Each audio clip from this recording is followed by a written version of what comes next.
As COVID-19 continues to impact normalcy, we take a look at the state of food security in Kenya to discuss more about its safety, distribution and nutrition, as well as pest control and crop protection. Follow the discussion on all our social media platforms. Transform Kenya.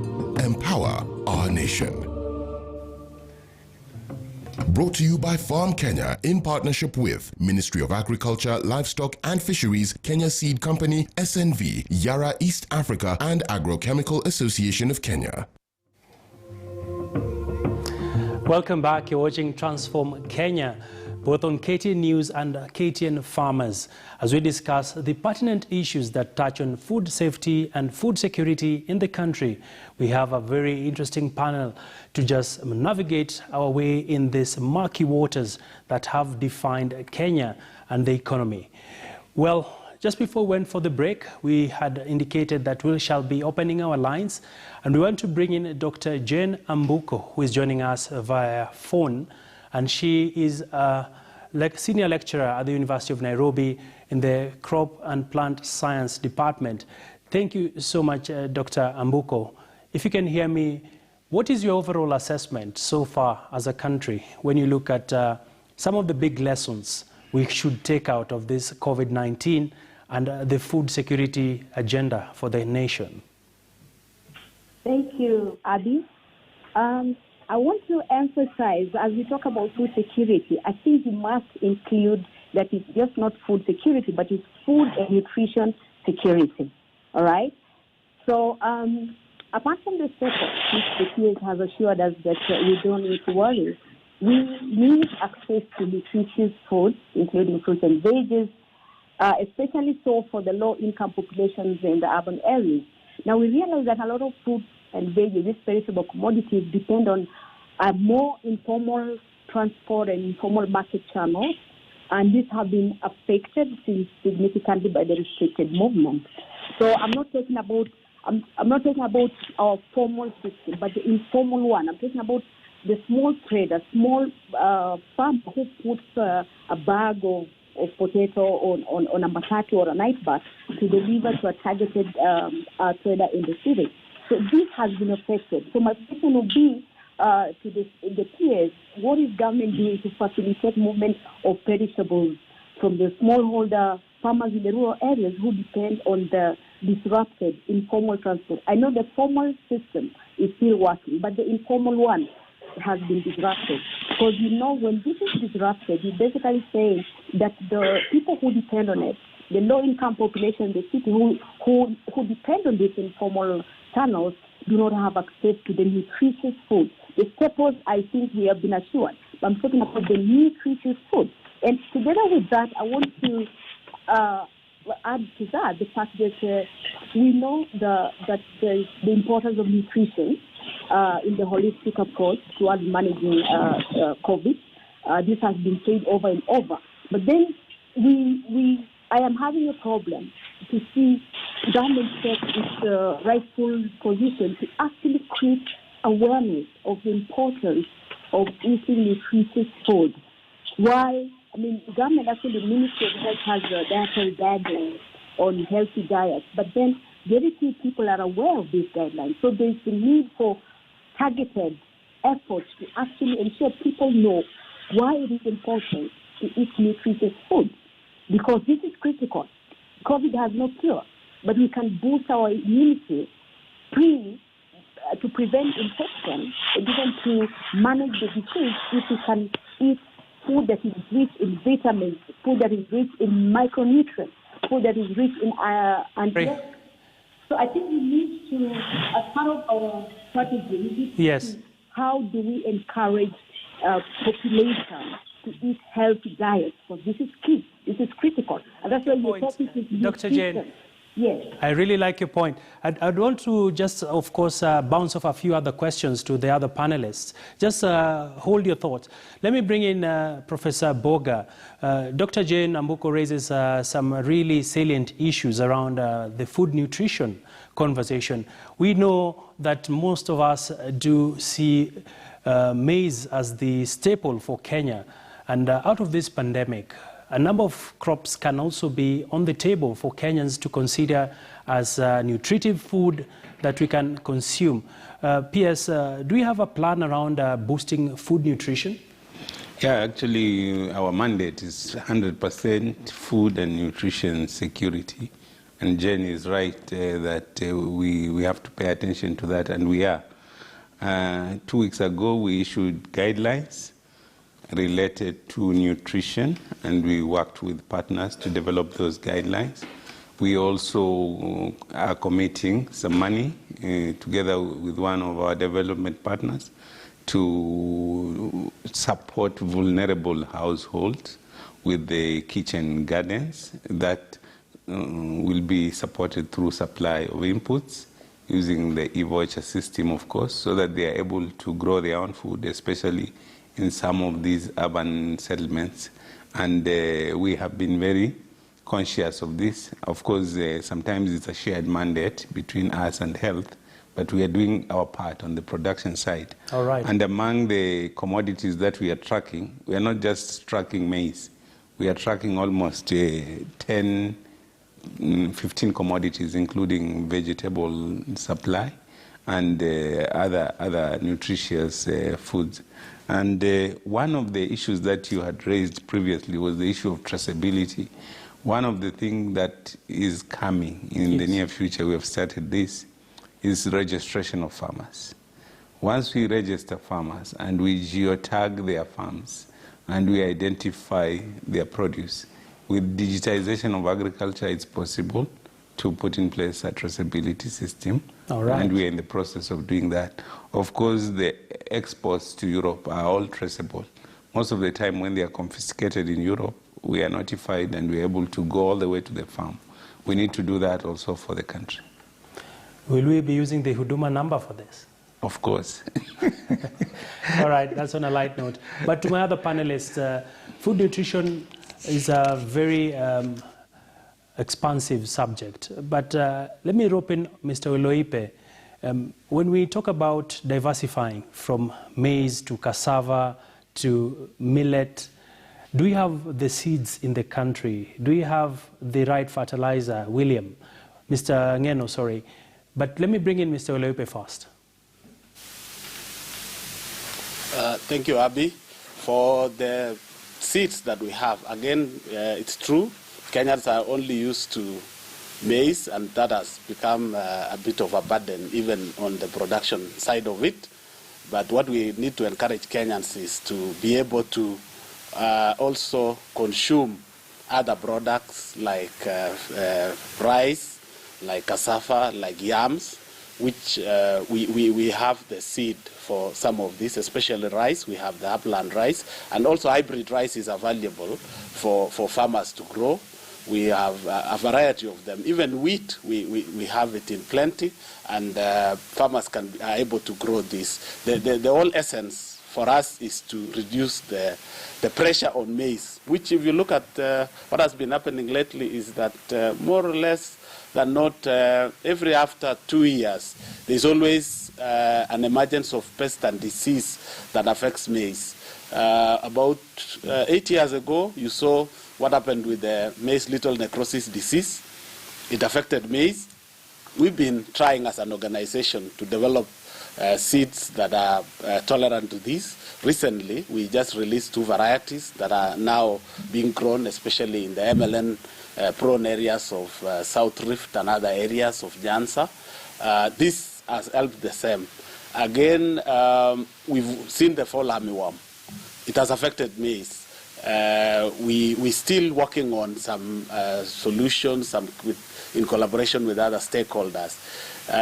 If you look at the issue about locusts currently, the most affected is most likely to be maize. But thank God we've not seen this, especially in our bread basket of Trans Nzoia and Uasin Gishu and all the other areas, the islands and the mid-altitudes. So this is a message to Kenyans to start looking into other areas of what we used to consume in the past, the sweet potatoes and all these. And a lot of seed merchants in this country and elsewhere are trying to propagate seeds for the same, and everybody any farmer interested is able to get. Kenya Seed is doing its part and is also expanding its basket and portfolio for the same.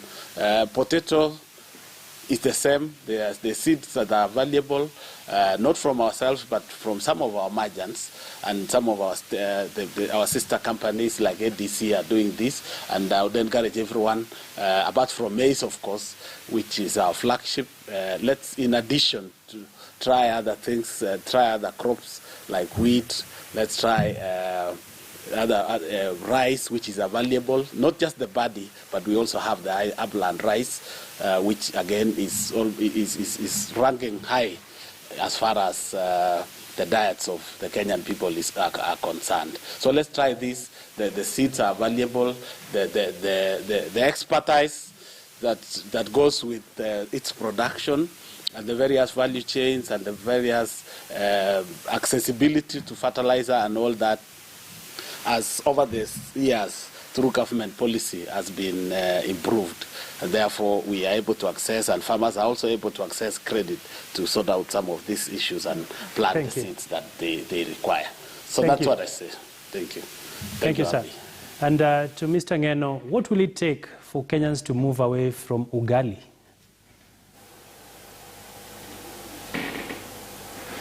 Thank you, Abi. My contribution would come into play in terms of adding a question about quality. Because when we talk about the food that is produced by the farmers, the quality is very important. What goes into the soil, if I may talk around fertilization of the crop, it's just the same way we feed the humans, is the same way we need to feed the crops. And what we put into our soils determines the sustainability of what comes out. From our experience, if we need to improve on quality, we need to provide good nutrition. And over the 25 years working here, we've calibrated now to the different crops. Because to maintain a good bread basket, we believe that providing solutions to the different crops, not necessarily using a lot of fertilizer, but really providing what each specific crop needs, so that the farmers can produce a quality potato, a quality bean. And if you look at the major restaurants here, they still import food because of quality issues. So I believe by adopting and looking at post-COVID, what can it be done to ensure that what the food being produced is of good quality? What are we putting into our soils to ensure that it is sustainable? And provide even additional micronutrients as a way of complementing the starch and other nutrition that we are consuming in our tables on a daily basis. That would be my contribution. Thank you. And Mr. Guda, what would you take out of this pandemic in terms of where should we invest in the future? The other panelists have talked about investing in diversifying of our crops. Mr. Ngeno talking about a very important issue on quality control. From your end of the stick, what do we need to invest in for the future? Thanks, Abi. So I have 4 points that I will make in terms of investment that I think are very, very critical. The first one is actually investing in the power of coordination. We have seen how through this COVID-19 pandemic, through coordination, government has been able to bring all players on board, and all players have been able to work in concert in order to get around the issues that we are facing. If we're going to solve the food security challenges that this nation faces, then definitely coordination is key. We cannot have agencies working at cross purposes. We cannot have a situation where private sector does not know what government is doing. The second point of view is investment in extension. Agriculture is devolved, and without adequate funding to extension and other agricultural endeavors at the county level, a lot of what we are discussing will not come to fruition. Professor Boga mentioned that currently investment in agriculture from the national budget is at about 3%. The Maputo Declaration clearly stipulates that countries should be investing 10% as a minimum in agriculture. So that's an area that needs massive investment. And some of this investment is very minor.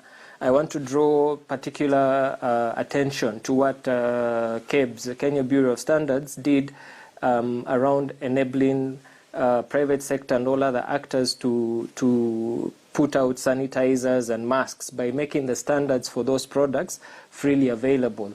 Right now, the one standard that we have that speaks to food safety, the KS 1758 standard, is actually sold. You have to pay 6,000 shillings to access that standard. If government would chuck some of those costs and make these standards freely available, then we start to see that is an investment. So it's not all about pumping in money, but it's also about taking off some of the costs that are levied on some of these tools that are important to take us forward and achieve a situation where we are both food secure, but we're also working with food that is safe. All right. Yeah. Thank you. Let me now get the closing remarks. Of course, time is far much spent and we have to bring it to a close.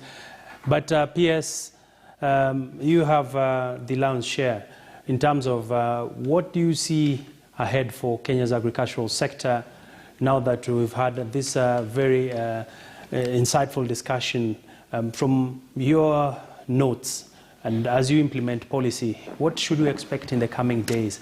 Please keep it under a minute. Yeah, I think what you should see is a shift towards large-scale farms. I think large-scale farmers are able to increase productivity and production. I think you should see a shift towards more agro-processing hubs to support these large-scale farmers. We also want to make a shift towards medium-scale farms, 30 acres and above. You know, the size of the farm has become so small nowadays, and it's very hard to increase productivity on such a small farm.